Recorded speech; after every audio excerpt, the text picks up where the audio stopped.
What a wild and chaotic edition of Monday Night Raw we just witnessed. Sir Owen Disney here, and it's Tuesday, so we're going to talk a little bit of Monday Night Raw, and it was quite a chaotic evening.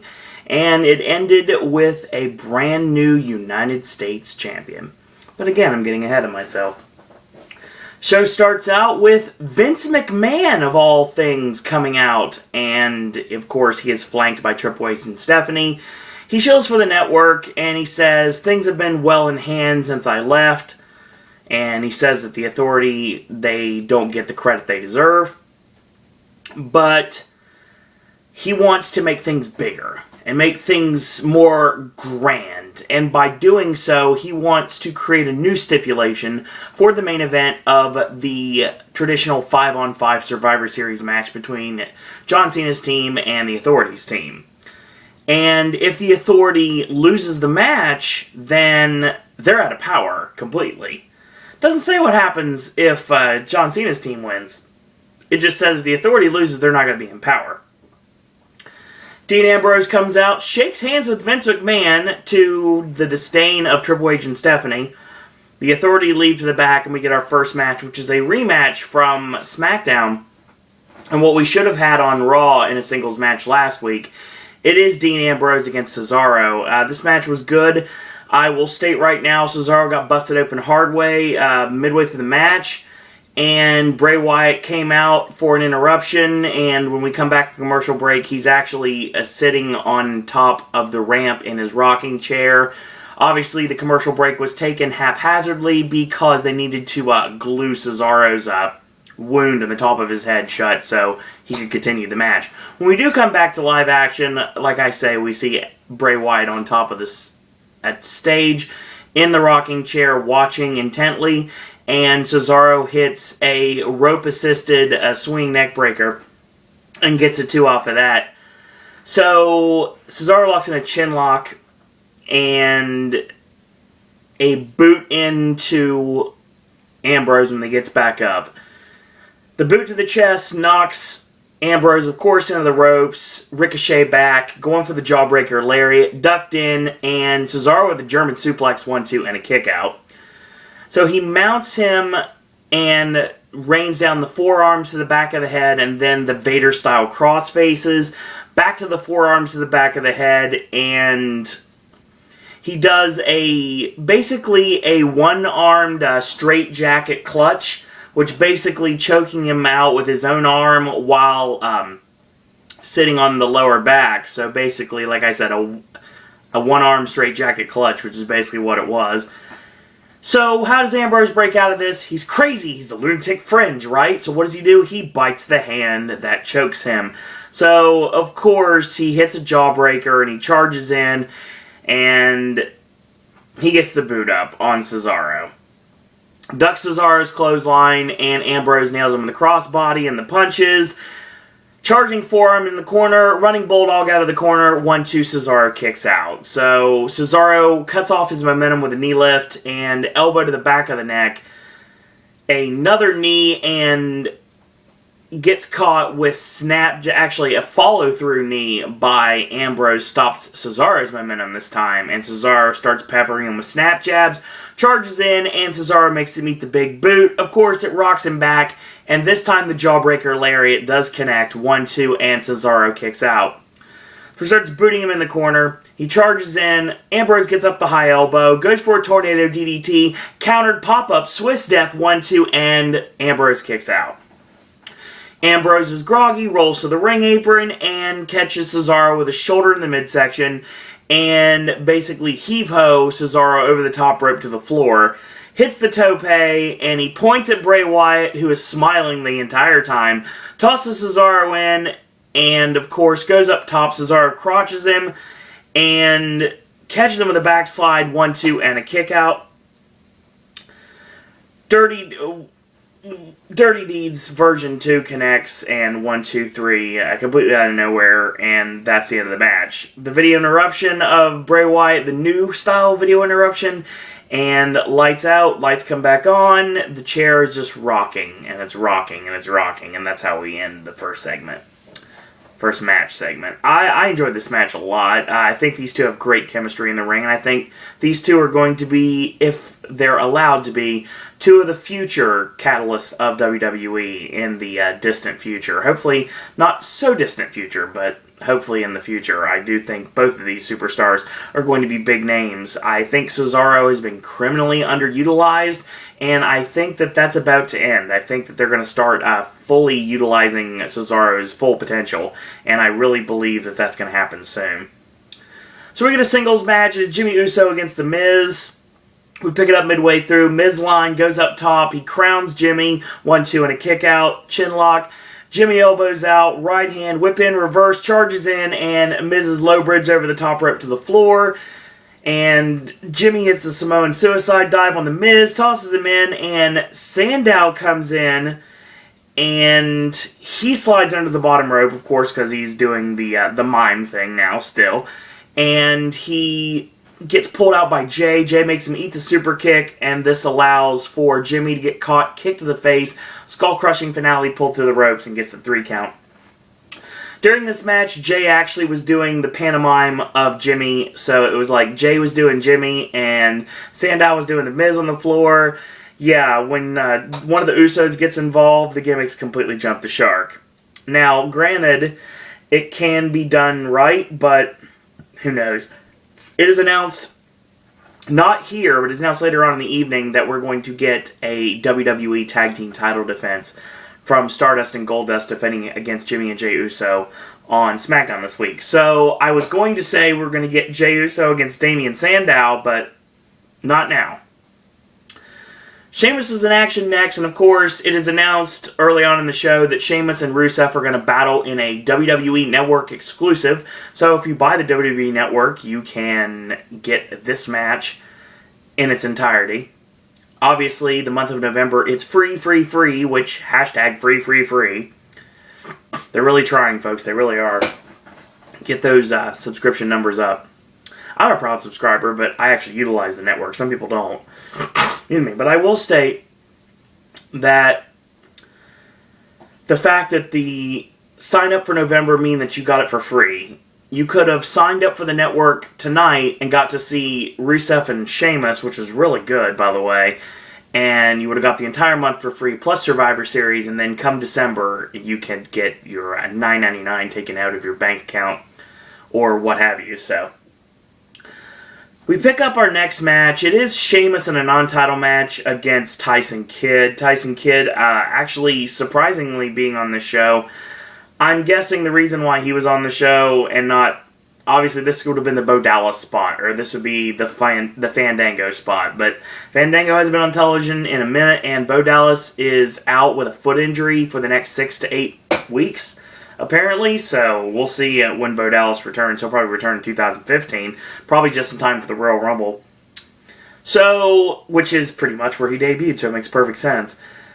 So, Tyson Kidd goes to work on Sheamus with punches and kicks and forearms in the corner, and he foot chokes Sheamus, and then he elbows him in the back of the neck, and he kicks him in the chest, he does a mounted sleeper, and then locks on a chin lock on the back. He's really working over the United States champion. But Sheamus picks him up, backs him in the corner, charging shoulder, high running knee, whip in, and Tyson goes for a crucifix roll-up, and it gets countered into a vicious Alabama slam, locks in the cloverleaf, and Tyson gets to the bottom rope. So, Tyson with a glancing boot to the knee, and gets caught with an overhand right, and goes for a suplex in. It gets blocked.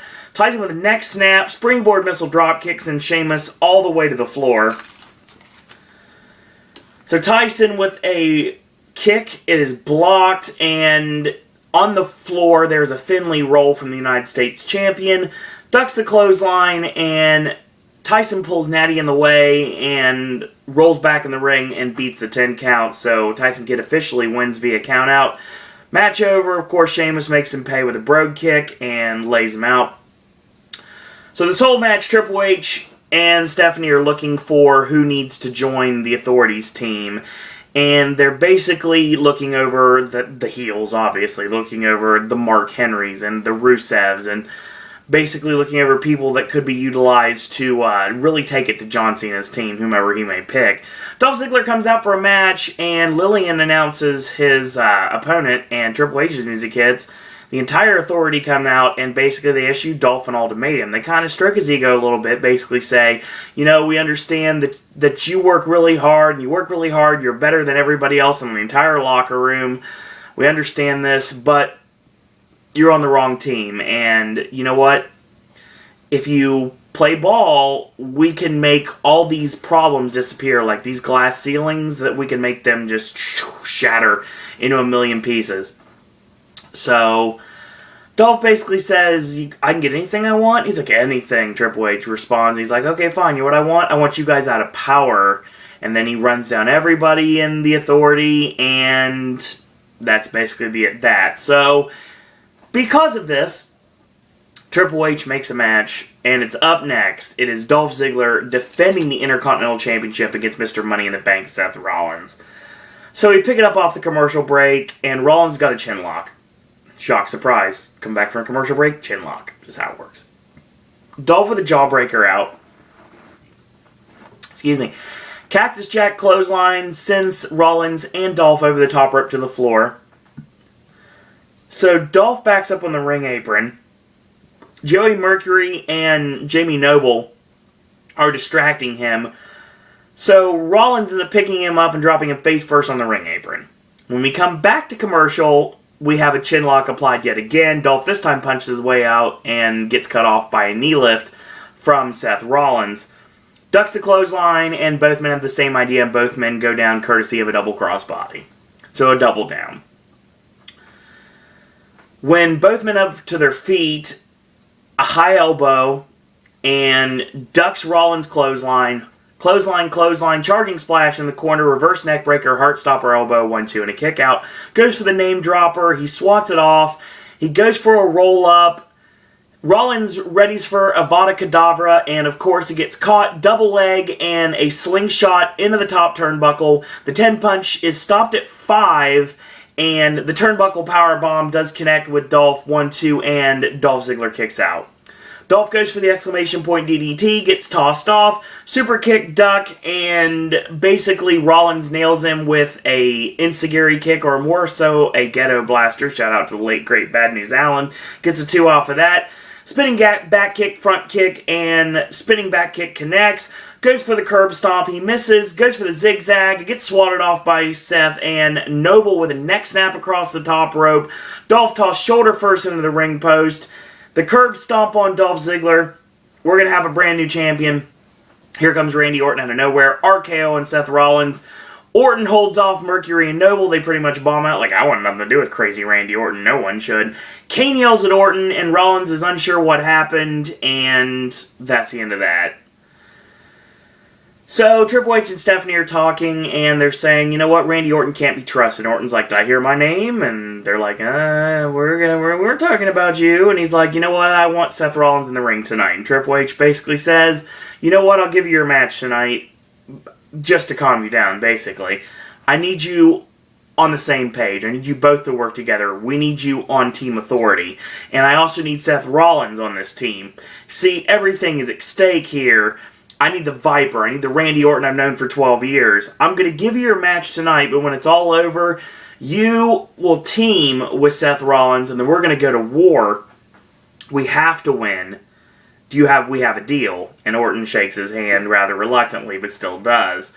Then we get some really creepy eyes showing up, very familiar eyes, and eyes show up, and eyes show up, and eyes show up, and a cryptic sentence of, I'm gonna piece myself back together with pieces of you. Yes, this is only talking about Luke Harper, and I cannot wait till Luke Harper returns to action. It's going to be awesome.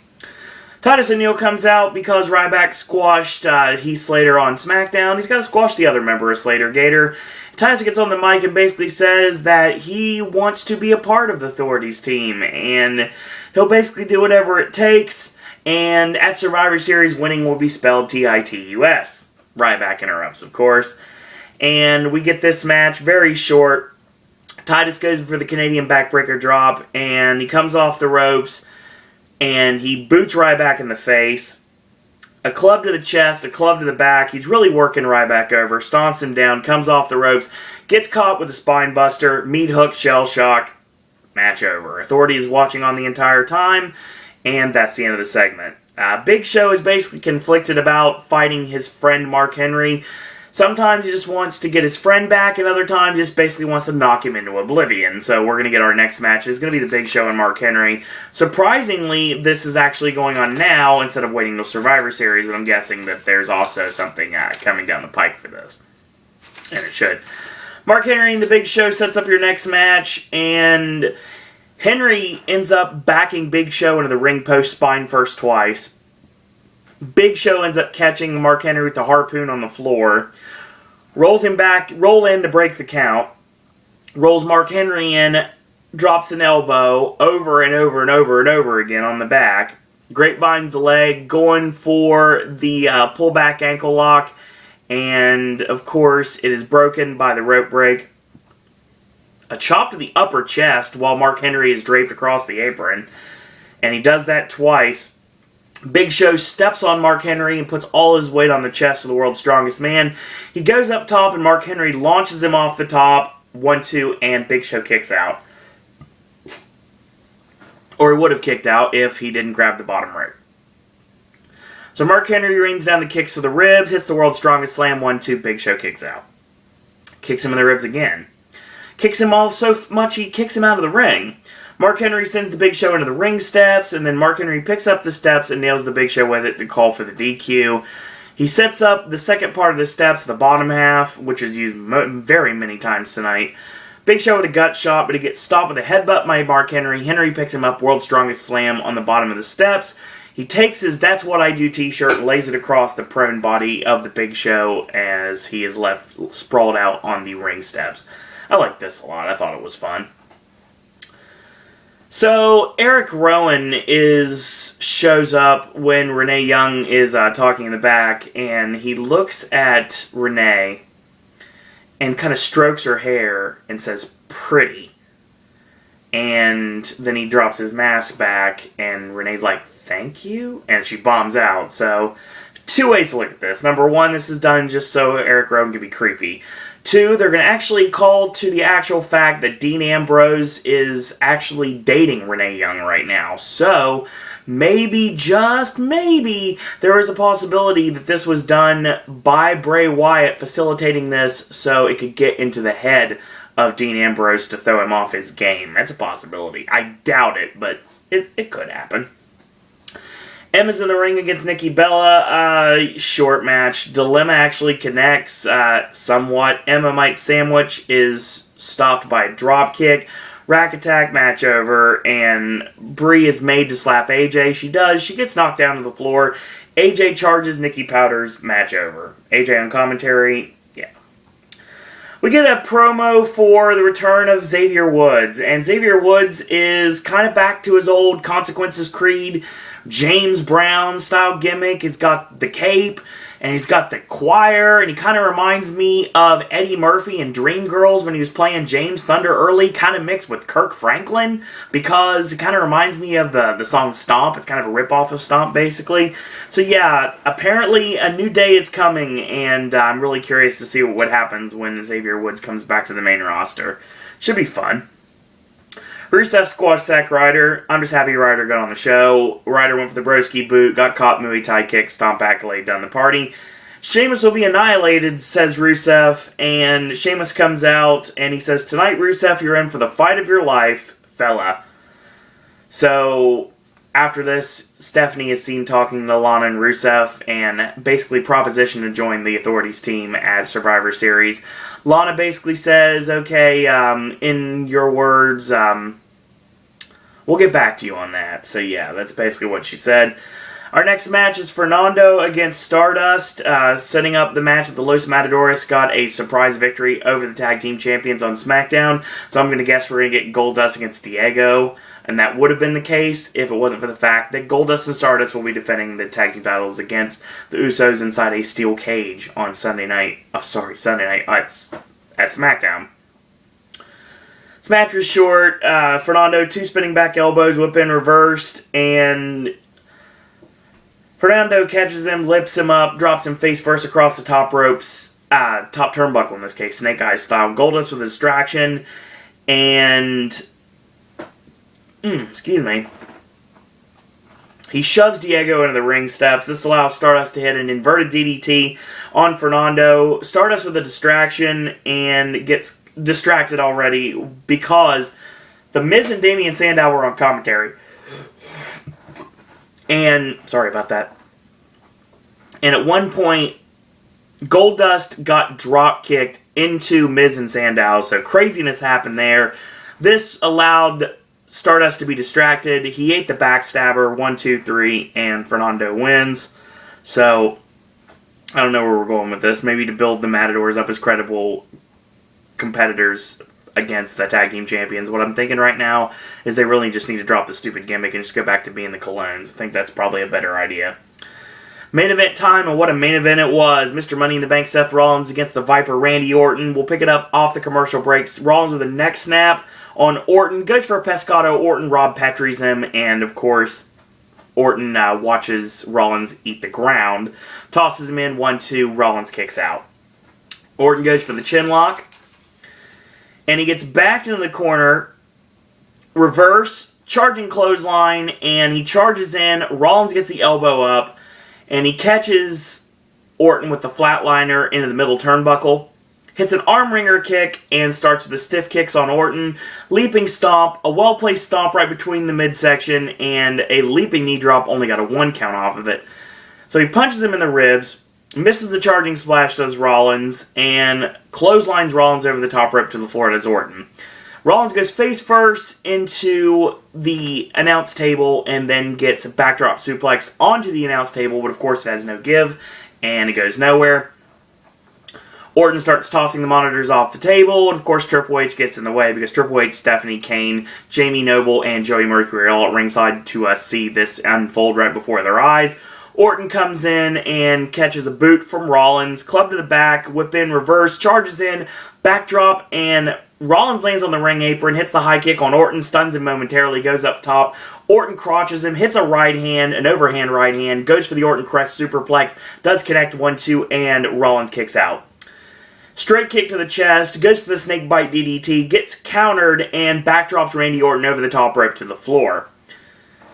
So Rollins hits the tope. Rollins tosses Orton in and goes for the springboard knee strike. It connects 1, 2, and Orton kicks out.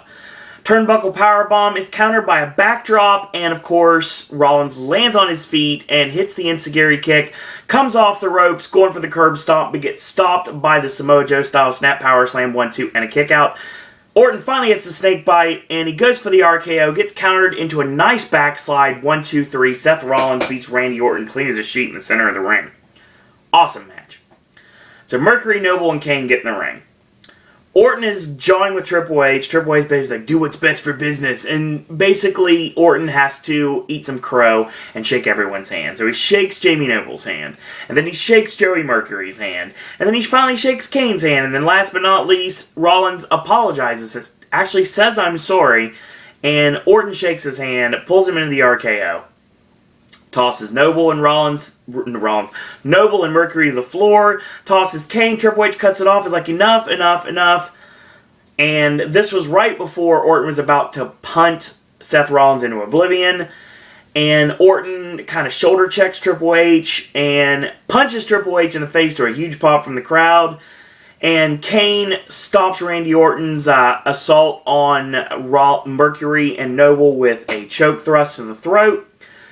Kane, Mercury, and Noble all beat beat Orton down, and then Orton tries to fight everyone off, but the numbers game is way too much.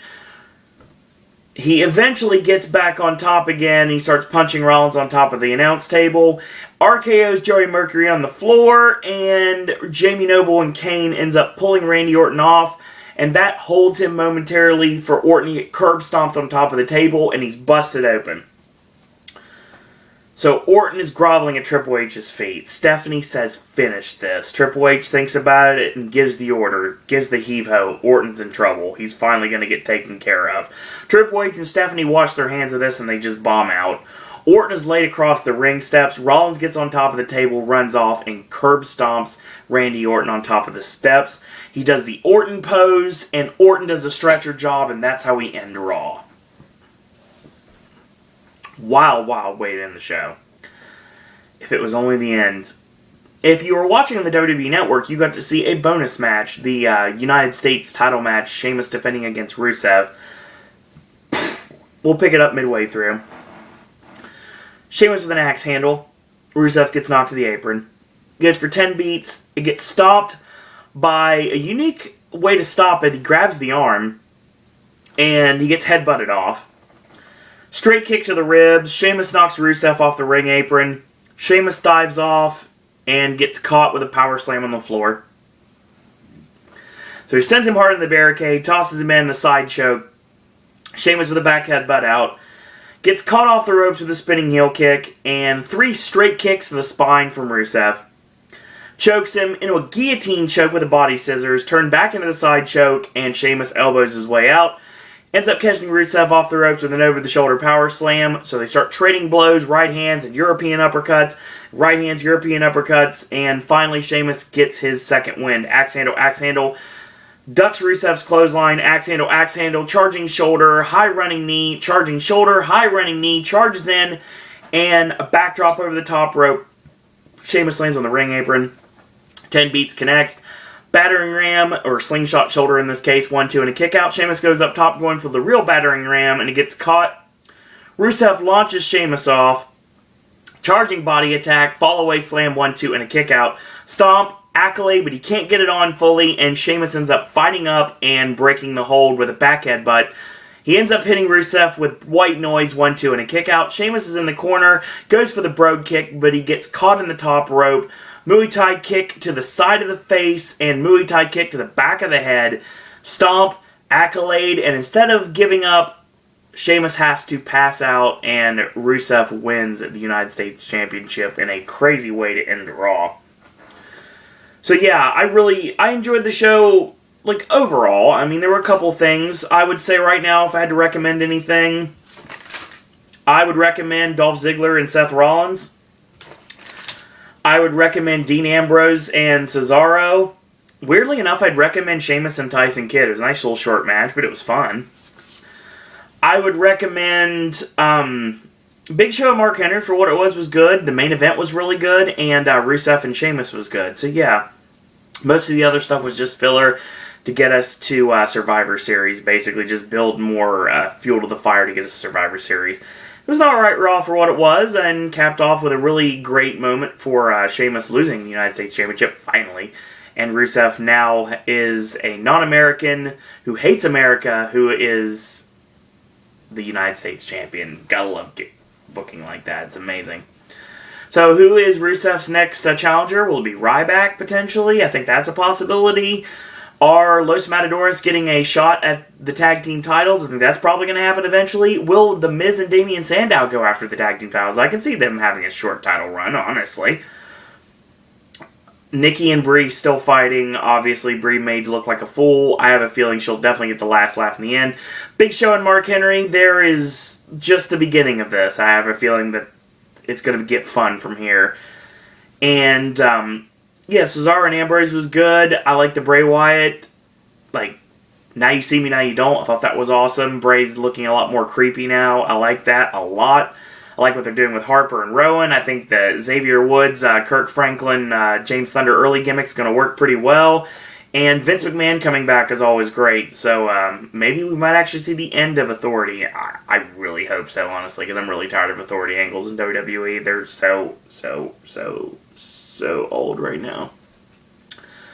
That was Raw in a nutshell. So, actually, hopefully you enjoyed this recap. Wrestling fans, join me yet again next week. We're going to talk NXT and SmackDown and Raw on Monday and Tuesday, like we always do here on Pop. And coming later today,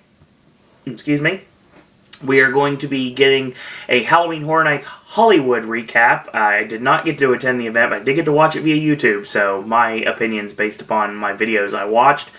That's coming up later today. Tomorrow, the Vlog of Randomness talks all about what happens when you go to a theme park as a solo traveler. The pros and cons of being a solo at a theme park.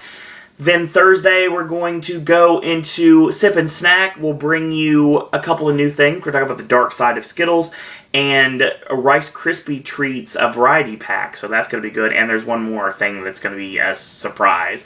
Thursday night, legitimately, AJ and myself are going to watch Interstellar. Friday, we're going to watch Big Hero 6. And Friday, we're going to get the AJ's movie reviews, hopefully up earlier than normal. And Saturday, Ashley returns with Gaming with Ash. And Sunday will be the brand new Versus. And for more Halloween Horror Nights content, this Friday will be the final Halloween Horror Nights 24 video. The All About the Orlando event. That's still to come. And stay tuned, because the best is yet to come here on Pop. So in the meantime, if you like these videos, tell your friends about them, leave a comment, do subscribe, help spread the word about Pop. If you haven't yet, go to Facebook, click like on our Facebook fan page, it's Sir Owen Disney Pop. If you'd like to follow me on Twitter, it's at Sir Owen Disney. If you'd like to send me a friend request on Facebook, it's Owen Disney. Send me an email. If you'd like to talk wrestling with me, or Disney, or Halloween Horror Nights, or Universal, or if you'd like to ask me questions, like talk about movies, if you'd like to become a popcaster, send ideas for Versus or Sip and Snack, or you'd like to become a part of either one of those segments, or just to become a new popcaster yourself, send your content to SirOwenDisney@gmail.com. So in the meantime, I want to thank you guys and girls out there for watching, and until tomorrow, boys and girls, that's all I got to say about that.